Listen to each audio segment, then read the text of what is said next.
Hello guys, good one classes में आपका एक बार फिर स्वागत है। आज मैं आपके लिए एक ऐसा वीडियो लेके आया हूँ जो काफ़ी इम्पोर्टेंट होने वाला है।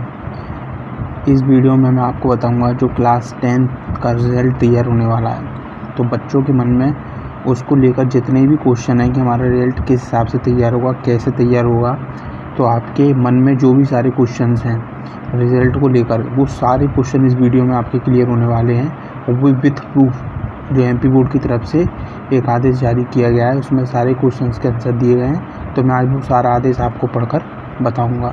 सबसे पहले हम जाएंगे वही mpbsc.net पर, और जो सबसे ऊपर लिखा था Madhya Pradesh board of secondary, इस पर क्लिक करेंगे।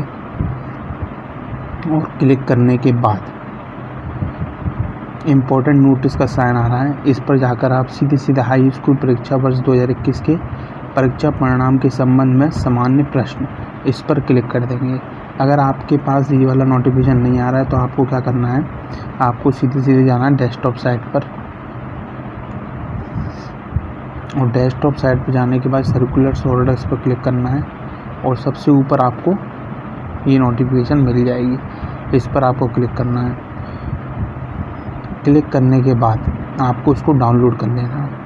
ओके, डाउनलोड करने के बाद आपको क्या करना है,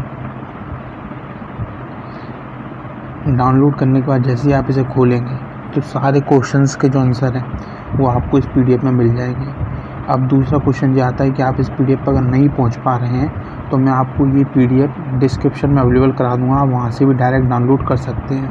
और जो बच्चे गूगल पर सर्च करके एमपीबीएससी की साइट पर जाकर ये डाउनलोड करना चाहते हैं वो वहाँ पर भी जाकर डाउनलोड कर सकते हैं। पर बहुत से बच्चे अगर नहीं कर पाते वहाँ से डाउनलोड, तो मैं उनको डिस्क्रिप्शन में भी अवेलेबल करा दूँगा, वो वहाँ से डाउनलोड कर भी देख सकते हैं। अब मैं ये सारे पॉइंट यहाँ से आप स्क्रीन पर देख रहे हैं, तो ये बहुत सारे क्वेश्चंस हैं, उनके आंसर्स एमपी बोर्ड की तरफ से दिए गए हैं। जैसा कि आप देख रहे होंगे, जैसे ये जो लाइन है इसमें सारे क्वेश्चंस दिए गए हैं, यहाँ पर सारे क्वेश्चंस दिए हैं, उन क्वेश्चनों के आंसर यहाँ पर आपको अवेलेबल कराए गए हैं। तो आप चाहो तो उसे पढ़ सकते हो यहाँ पर सारे क्वेश्चंस को। अगर मैं ये सारे क्वेश्चंस के आंसर आपको पढ़ाऊँगा तो ये वीडियो बहुत लंबा हो जाएगा, तो मैं आपको इसमें से जो मेन क्वेश्चंस हैं वो मैं आपको रीड करवा देता हूँ। जैसे कि सबसे पहला क्वेश्चन नंबर जो इसमें 10 सेकंड है, इसको हम रीड करते हैं। इसमें क्या कहा गया है, देखिए इसमें कहा गया है किन परीक्षा अधिभार वार्षिक रिजल्ट बनाने में लिया जाएगा। देखिए क्या इसमें बोला गया है, किन परीक्षा का अधिभार मतलब आपका जो रिजल्ट तैयार होगा तो उसमें जो नंबर डाले जाएंगे वो किस एग्ज़ाम के अकॉर्डिंग डाले जाएंगे। जैसे कि इसमें ये 3 पॉइंट दिए गए हैं, इसके आंसर्स में एमपी बोर्ड की तरफ से कहा गया है कि अर्धवार्षिक परीक्षा और प्री बोर्ड के जो नंबर होंगे वो उस नंबर में से कुछ हिस्सा लिया जाएगा। यूनिट टेस्ट अगर आपके स्कूल में हुए हैं तो उसमें से कुछ हिस्सा लिया जाएगा। और आंतरिक मूल्यांकन, यानी स्कूल में जो आपका आंतरिक मूल्यांकन हुआ है उसके आधार पर, इन तीनों चीज़ों के आधार पर जो आपकी मार्कशीट है उसमें नंबर दिए जाएंगे। मतलब जो OMR शीट आएगी एमपी बोर्ड से, तो जो आपका स्कूल है वो इन तीनों पॉइंटों के आधार पर आपके नंबरों को फिल करेगा। ठीक है। अब जैसे क्वेश्चन नंबर 3 है इसमें, उसको भी मैं आपको पढ़कर बताऊंगा। जो मेन क्वेश्चन है वो मैं आपको पढ़ के बताऊंगा, आप चाहो तो ये पूरा पढ़ सकते हो यहाँ से डाउनलोड कर। ठीक है। तो जैसे क्वेश्चन नंबर 3 में क्या दिया गया है, प्रत्येक परीक्षार्थी के प्राप्तांकों की गणना कितने अंकों से की जाएगी। तो उसमें साफ क्लियरली आंसर में क्या दिया गया है, 100 अंकों से की जाएगी। मतलब आपके जो नंबर मार्कशीट में रखे जाएंगे वो 100 में से रखे जाएंगे। ठीक है। जब आपको मार्कशीट मिलेगी स्कूल से क्लास 10 की, तो आपकी जो सब्जेक्ट में नंबर होंगे वो 100 में से दिए जाएंगे। अब इसमें से चौथा नंबर अपन ले लेते हैं। चौथे नंबर में क्या दिया गया है,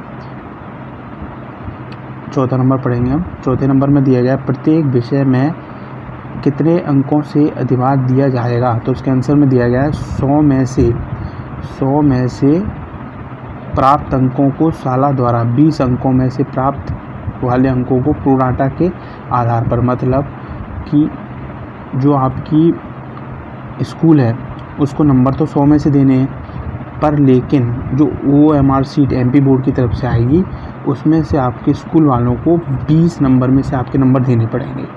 मतलब उनको जो फिल करने पड़ेंगे नंबर, तो उनको फिल किस हिसाब से करने पड़ेंगे कि 20 में से 16 आए हैं, 20 में से 15 आए हैं। और जो मार्कशीट आएगी आपकी वो 100 में से आएगी। अब वो कैसे नंबर फिल किए जाएंगे वो मैं आपको आगे बताता हूँ। चलिए अब हम पढ़ेंगे इसमें क्वेश्चन नंबर 6। क्वेश्चन नंबर 6 में क्या दिया गया है, जैसे यहाँ पर क्वेश्चन नंबर 6 है।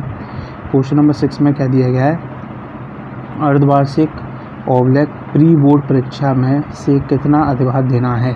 मतलब आपकी अर्धवार्षिक, देखो आ गया ना यहाँ पर, अर्धवार्षिक और जो प्री बोर्ड परीक्षा थी जो ऊपर दिया गया था कि जो आपके नंबर आने हैं वो इन 3 चीज़ों में से आने, इस 3 पॉइंटों में से बनाने हैं। तो अब उसमें ये बताया गया है कि अर्धवार्षिक और प्री बोर्ड परीक्षा में से आपके कितने नंबर दिए जाएंगे। तो अर्धवार्षिक और प्री बोर्ड परीक्षा में से आपके 50% नंबर दिए जाएंगे, ठीक है। फिर उसके बाद दिखाया यूनिट टेस्ट में से कितना अधिभार लिया जाएगा। तो यूनिट टेस्ट में से आपको 30% नंबर दिए जाएंगे, ये 30% नंबर दिए जाएंगे। क्वेश्चन नंबर 7 में क्या दिया गया है, ये रहा क्वेश्चन नंबर 7 में दिया गया है यूनिट टेस्ट में कितना अधिभार देना है। तो यूनिट टेस्ट में से आपको कितना अधिभार देना है, 30% का अधिभार देना है, ठीक है। फिर आते हैं हम कौन से, 9 नंबर क्वेश्चन। किसी विषय में कुल अंक 100 में से 80 अंक प्राप्त हुए तो OMR सीट में कितने अंक भरे जाएंगे। अब देखिए यहाँ से जो है, अगर आप ये समझ लेते हैं तो आधी आपकी प्रॉब्लम सॉल्व हो जाएगी। अगर आप जिस अच्छे से ये वाला क्वेश्चन को समझ लेते हैं, इसमें क्या दिया गया है कि किसी विषय में आपको 100 में से 80 अंक प्राप्त होते हैं तो जो MP बोर्ड की तरफ से आपके स्कूल को OMR सीट दी जाएगी, तो उसमें 20 में से आपके नंबर भरने होंगे, फिल करने होंगे। तो उसमें आपको किस हिसाब से नंबर दिए जाएंगे। तो अगर आप इसको अच्छे समझ लो तो आपका आधा काम बन जाएगा। देखिए इसको मैं अच्छे से समझा देता हूँ आपको। इसमें दिया गया 100 में से 80 अंक कैसे भरे जाएंगे। देखिए कैसे भरे जाएंगे, देखिए 100 में से अगर किसी बच्चे के 80 अंक आ रहे हैं, तो 100 में से अगर 80 अंक आ रहे हैं इस बच्चे के, तो एक अंक कितने के बराबर हो गया, इस 100 का 80 में डिवाइड देंगे हम। तो एक अंक जिसमें एक अंक निकालना है अपन को, तो इसमें 80 में 100 का डिवाइड देंगे। और फिर अगर एक अंक 80/100 के इक्वल है, तो 20 अंक जो होंगे वो कितने के इक्वल होंगे, 16 के। ये समझ पा रहे हैं आप, वो अंक कितने के इक्वल होंगे, 16 के। जैसे आपके अंक 100 में से आपके मान लो आपके स्कूल वाले ने आपको अंक दिए 70, सुनिए 70 अंक दिए, और अगर 100 में से आपको 70 अंक मिल रहे हैं तो एक अंक कितने के बराबर हो गया, 70/100। समझ रहे हैं आप, एक अंक किसके बराबर हो गया, 70/100 के बराबर। एक सेकंड में आपको दोबारा समझा देता हूँ।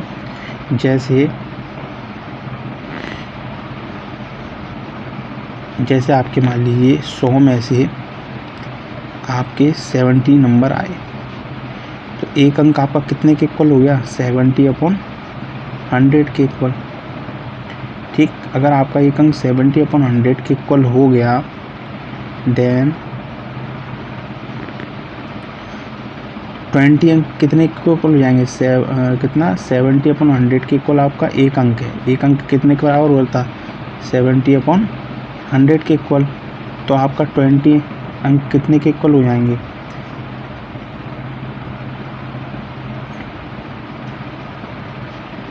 सीधा आपका हो जाएगा 14 नंबर के इक्वल। तो आपको 20 में से 14 नंबर दिए जाएंगे। अगर आप और समझना चाहते हैं इसको, तो आप मुझे कमेंट में बताइएगा, मैं इसको आपको और अच्छे से एक्सप्लेन कर दूंगा। ओके, चलिए अब अपन पढ़ते हैं नेक्स्ट वाला अपना है पॉइंट नंबर 25। अब हम पॉइंट नंबर 25 पढ़ेंगे। देखिए पॉइंट नंबर 21 में क्या दिया, जो छात्र अनुत्तीर्ण हो रहे हैं क्या उन्हें शाला स्तर पर उत्तीर्ण करते हुए अंक प्रेषित किए जाएंगे। देखिए ये आपके मन का क्वेश्चन है कि अगर आप फेल हो रहे हैं तो क्या शाला द्वारा आपको पास किया जा सकता है। तो ये साफ इसमें दिया है जी नहीं। अगर कोई बच्चा फेल हो रहा है तो वो फेल ही हो रहा है, उसको पास नहीं किया जाएगा। तो अगर आप स्कूल में आपकी जो नंबर है अर्धवार्षिक प्री बोर्ड वगैरह को मिलाकर अगर आप फेल हो रहे हैं तो आपको फेल किया जाएगा, आपको पास नहीं किया जाएगा, ठीक है। अब आ जाइए 28 पॉइंट पर। 28 पॉइंट में क्या दिया गया है, अनुत्तीर्ण परीक्षार्थी पुनः कब परीक्षा दे सकते हैं। अब बहुत से बच्चों के मन में ये डाउट है कि मान लीजिए हम फेल हो जाते हैं तो हम क्या हम क्या सप्लीमेंट्री का एग्ज़ाम दे पाएंगे। तो देखिए इसमें क्लियरली मना किया गया है। अनुत्तीर्ण परीक्षार्थी पुनः कब परीक्षा दे सकते हैं, तो आगामी सत्र मतलब नेक्स्ट ईयर में, आगामी सत्र 2021 से 2022 में ही एग्ज़ाम दे पाएंगे। इससे पहले भूल जाए वो नेक्स्ट ईयर ही एग्ज़ाम दे पाएंगे। ओके, चलिए अब अपन पॉइंट पढ़ेंगे 33 पॉइंट में क्या दिया गया, अंक सूची में श्रेणी अंकित की जाएगी क्या। तो जी फर्स्ट सेकंड थर्ड जो भी श्रेणी होती थी कि जो फर्स्ट आया है, सेकंड आया है, थर्ड आया है, वो अंक सूची में अंकित की जाएगी, क्लियरली दिया गया है इसमें। अब हम पढ़ेंगे 37 नंबर क्वेश्चन।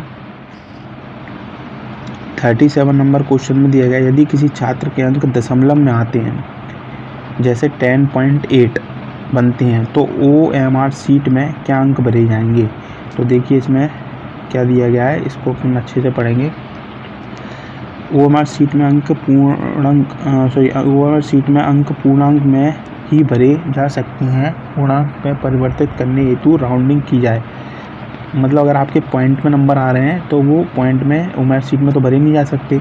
जैसे कि मान लीजिए 20 में से नंबर देने हैं तो आपको 20 में से 10.8 नंबर नहीं दिए सकते, तो या तो 10 दो या 11 दो।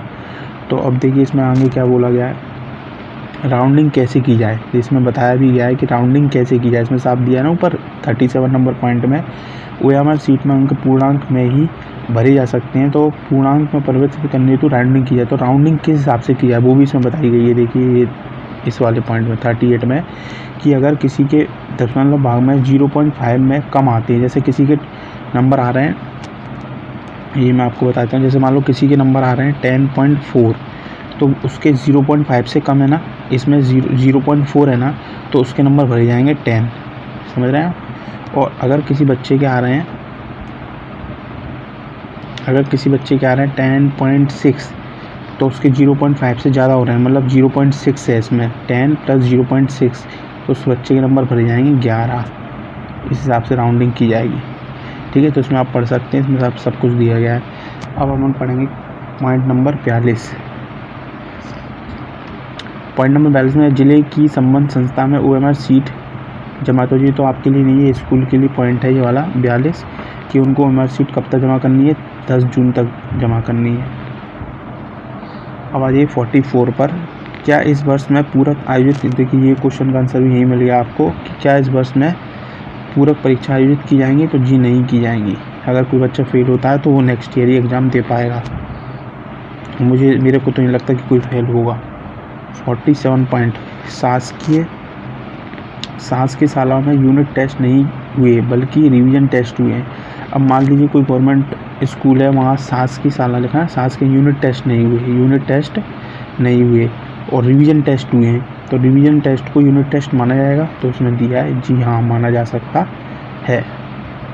तो ये सारे क्वेश्चंस के आंसर हैं जो MP बोर्ड ने स्टूडेंट्स के लिए दिए हैं। तो जितने भी जो स्टूडेंट्स के मन में जितने भी क्वेश्चन आते हैं कि हमारे रिजल्ट में हमारे नंबर किस हिसाब से आएंगे, तो सारे क्वेश्चंस के आंसर यहाँ दिए गए हैं। तो जो मेन क्वेश्चंस के आंसर थे वो मैंने आपको पढ़ा दिए हैं, और आप चाहो तो इस PDF को डाउनलोड करके सारे क्वेश्चंस को अच्छे से पढ़ सकते हैं।